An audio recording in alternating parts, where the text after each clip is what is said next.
देखिए, निजात्मा ही गुरु है। क्या?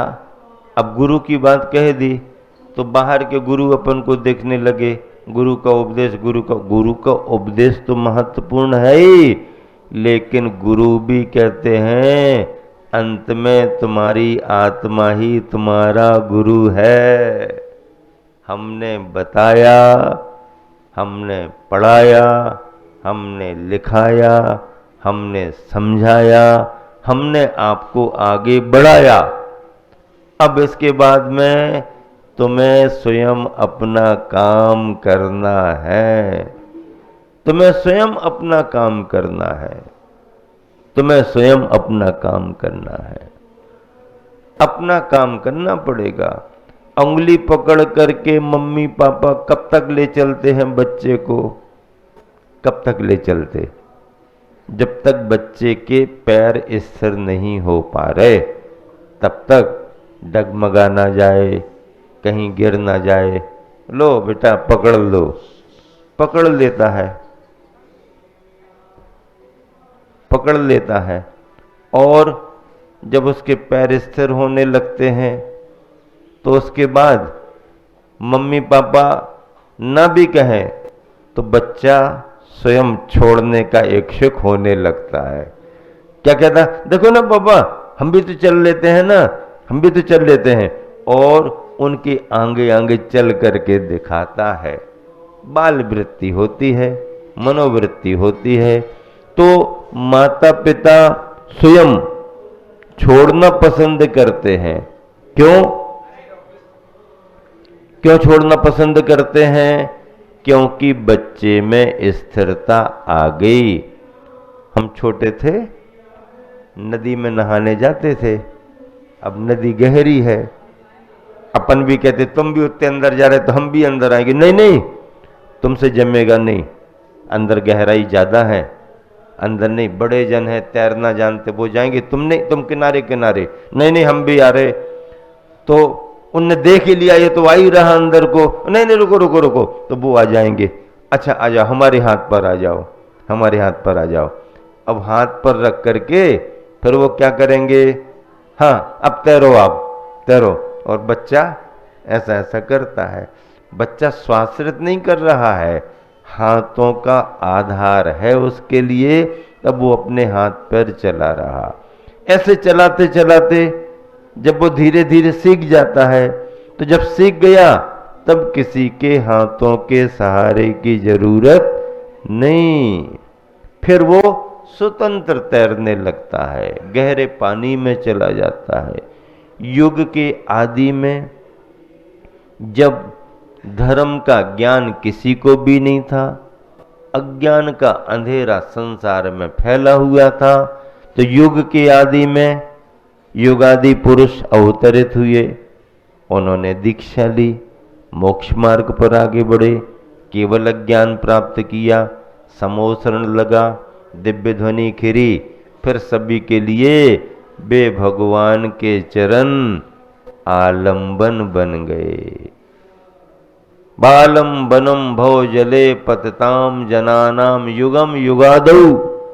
युग के आदि में आदिनाथ भगवान के वो चरण किनको आलंबन बन गए? जो संसार के सागर में क्या हो रहे थे? डूबे हुए थे, नहीं डूब रहे थे।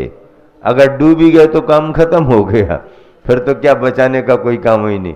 लेकिन जो अंदर जा रहा बाहर आ रहा, अंदर जा रहा बाहर आ रहा है, डूब रहा है, डूबने को है, ऐसे उसको बचाने के लिए नौका जहाज के समान कौन बने?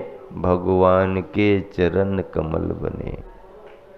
भगवान के चरण कमल युग के आदि में आदिनाथ पुरुष आचार्य प्रवर मानतुंग स्वामी ने स्तुति लिखी है, गुणगान किया है। और भी अनेक आचार्यों ने तीर्थंकरों की स्तुति की, गुणगान किया है। सभी तीर्थंकर भगवान संसारी प्राणियों के लिए, भव सागर से पार करने के लिए आलंबन बने, जहाज का काम किया। एक बार जहाज पानी में मिल जाए, नौका मिल जाए तो निश्चिंत होकर के पार कर जाते हैं। अब कह रहे हैं कि बाहर के गुरु से तो अपन को बहुत उपदेश मिला, पर उन बाहर के गुरु ने भी क्या कहा कि जब तक सुन रहे हो तब तक मैं तुम्हारा गुरु हूं, और जब आंख बंद करके बैठ जाओगे अपने ध्यान में तो तुम स्वयं अपने गुरु हो। हम सभी के लिए एक सामयिक पाठ आता है, संस्कृत में सामयिक पाठ लिखा है। सामयिक करने के बाद में सभी त्यागी वृत्ति पिछीधारी पढ़ते हैं, सत्येषु मैत्रीम गुण सुप्रभुमदम आदि आदि। उसमें एक श्लोक आता है, क्या आता है कि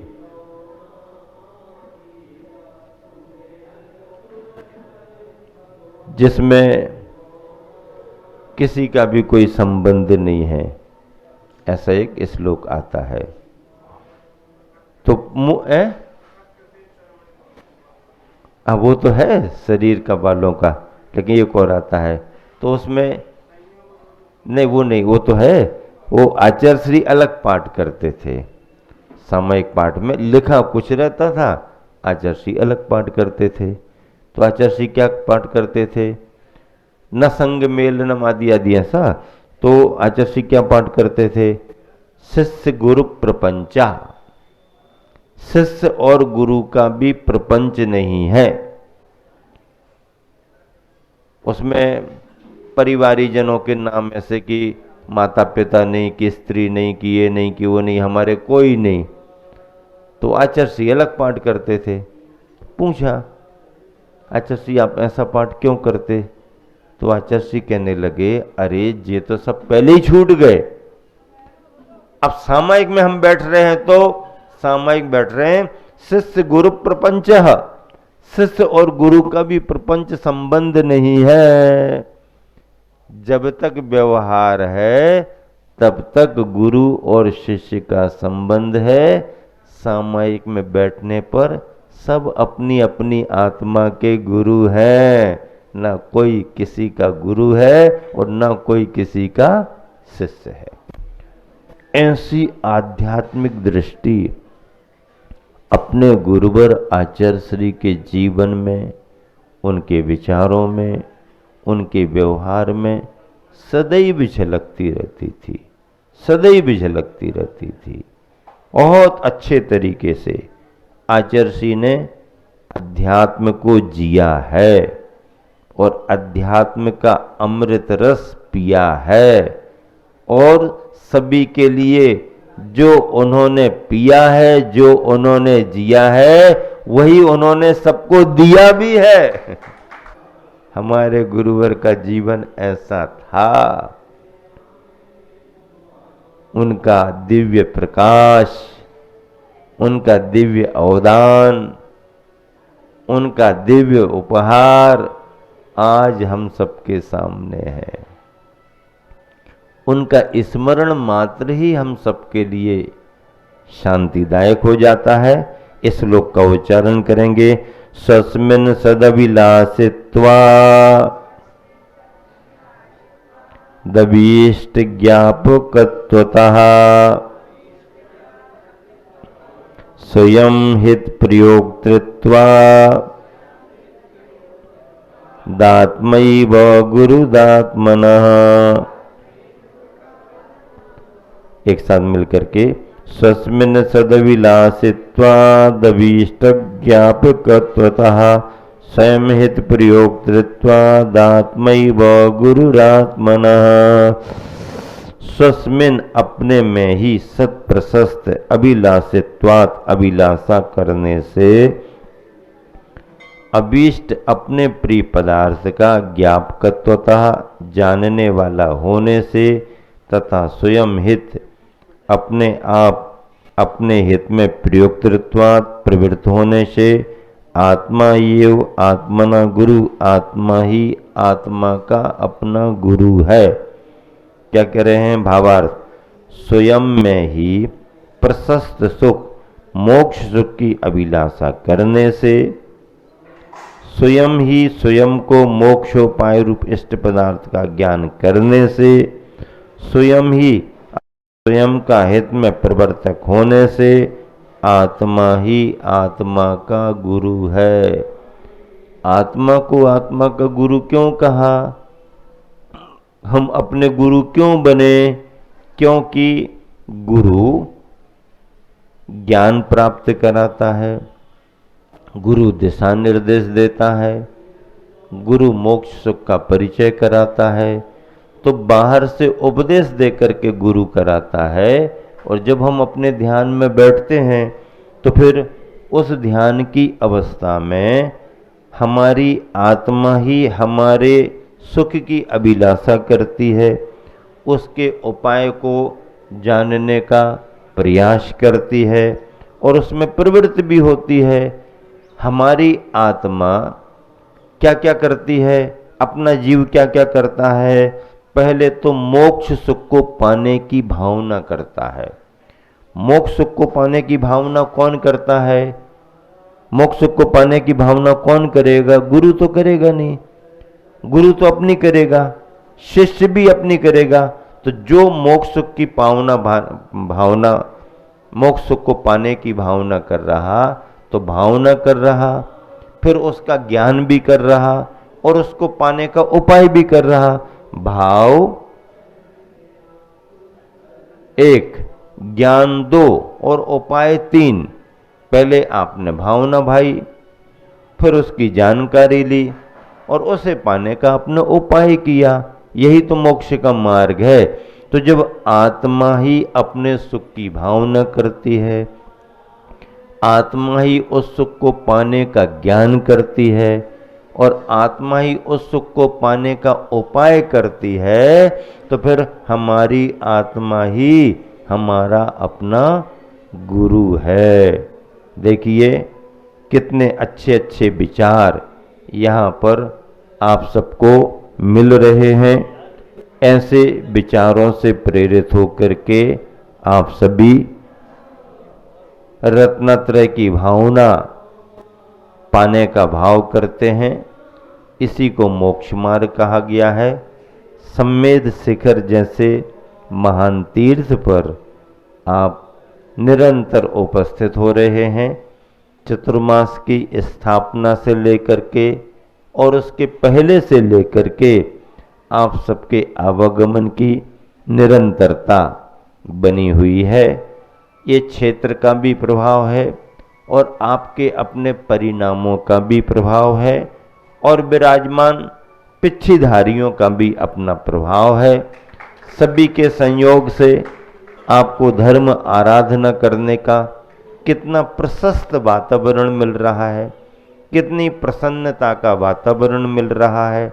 यहाँ आकर के आप अपने घर गृहस्थी की परेशानियों को भूल जाते हैं। परेशानियां तो सबको हैं, उलझने सबको हैं, लेकिन यहाँ जब महाराज जी के पास बैठ जाते हैं, स्वाध्याय सुनते हैं, अभिषेक पूजन में सम्मिलित होते हैं और तमाम झंझटें जो घर गृहस्थी की हैं कुछ समय के लिए तो विकल्प मुक्त हो जाते हैं। छोड़ो छाड़ो, क्या लेना देना, यहाँ का आनंद पहले लो, बाद में जब वहाँ जाएंगे तब देखेंगे, ऐसा मन होता है। प्रमोद जी कोयला वाले, श्रीमंत सेठ प्रमोद जी कोयला वाले सम्मेद शिखर की वंदना करने के भाव से तो आए थे। विराजमान 57 पिच्छीधारियों की प्रेरणा से वो यहाँ पर उपस्थित हुए हैं।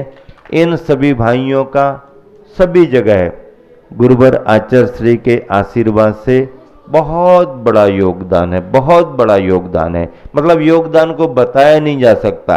आचार्य श्री ने जहाँ नजर डाली वहाँ इन्होंने अपना द्रव्य समर्पित कर दिया। आचार्य श्री ने जहाँ मार्गदर्शन दिया वहाँ इनके परिवार ने क्षेत्र खड़े कर दिए।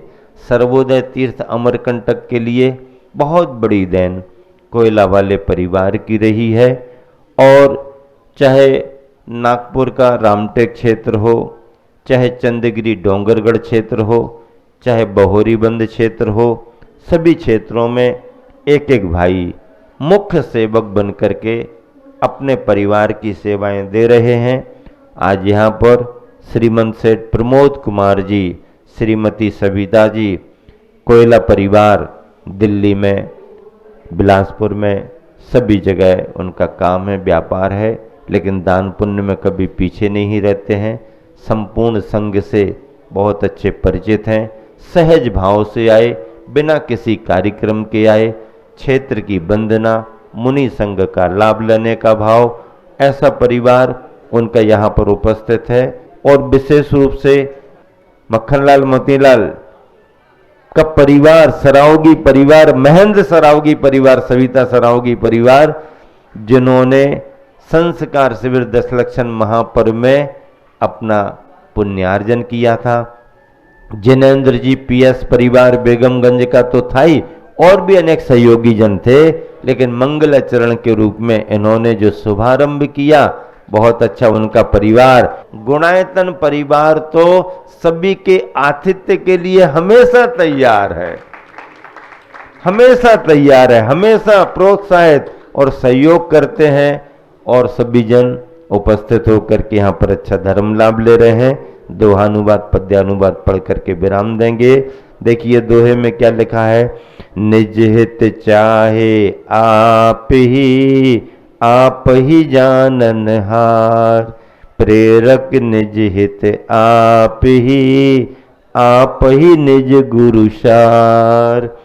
अगला पद्यानुवाद गुरुवर के द्वारा लिखा हुआ, प्रशस्ततम है अपनेपन में जो उसका अभिलाषक है, स्वयं किसी उपदेश बिना भी इष्ट तत्व का ज्ञापक है, जो कुछ अब तक मिला मिलेगा निज हित का भी भोगता है, अतः समझ तू आत्म का तो आत्म ही गुरु होता है, आत्म ही गुरु होता है। इस तरह से गुरु के उपदेश से, स्वयं के अपने अभ्यास से और अपने अंदर के अनुभव से हम जो भेद विज्ञान करते हैं, अर्थात शरीर और आत्मा के अंतर को अलग अलग समझते हैं, ऐसा भेद विज्ञान जिनको होता है वही मोक्ष के सुख को निरंतर प्राप्त करते हैं। आप सब भव्यात्मा भी, भविकजन भी, श्रद्धालु जन भी इसी भेद विज्ञान को प्राप्त करके अपने शरीर और आत्मा के अंतर को समझ करके मुक्ति सुख को प्राप्त करें। यही हमारी आप सबके प्रति शुभ भावना है। महावीर भगवान की।